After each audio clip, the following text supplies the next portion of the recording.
當你情緒陷入低谷嘅時候，你會點樣做？以下呢4個選項，你會選擇邊一個呢？ A. 打開一包薯片嚟食。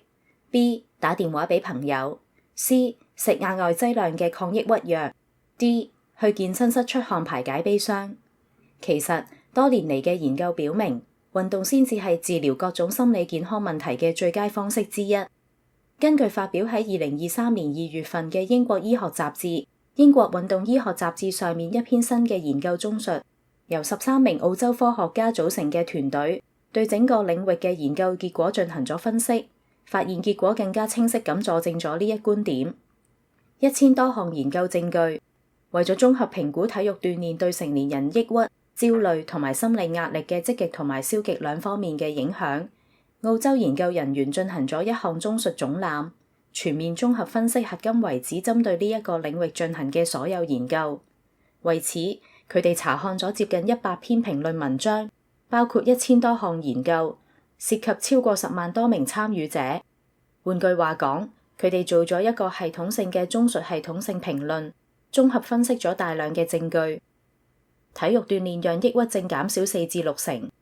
心理健康問題經常被邊緣化對待，冇得到足夠嘅關注同重視。但係喺整個人群入面，有一半嘅人喺生命嘅某個時刻經歷過一啲心理健康困擾。全球超過10%嘅人目前正在面對心理健康問題嘅挑戰。焦慮係最常見嘅問題，喺兒童同埋年輕成年人入面，焦慮症狀似乎變得更加明顯，而抑鬱症對生活嘅正常功能影響最大。澳洲研究人員發現，運動喺治療抑鬱症方面療效最好。具體嚟講，同藥物或者係認知行為治療相比，運動嘅療效提高咗150%。佢亦都比心理諮詢或者係談話治療更好。事實上，運動被證明可以將抑鬱症狀減少42%至60%，而談話治療同埋藥物只能夠將佢減少到22%至37%之間嘅程度。任何形式嘅體育鍛煉都有療癒效果，每種運動都有療效。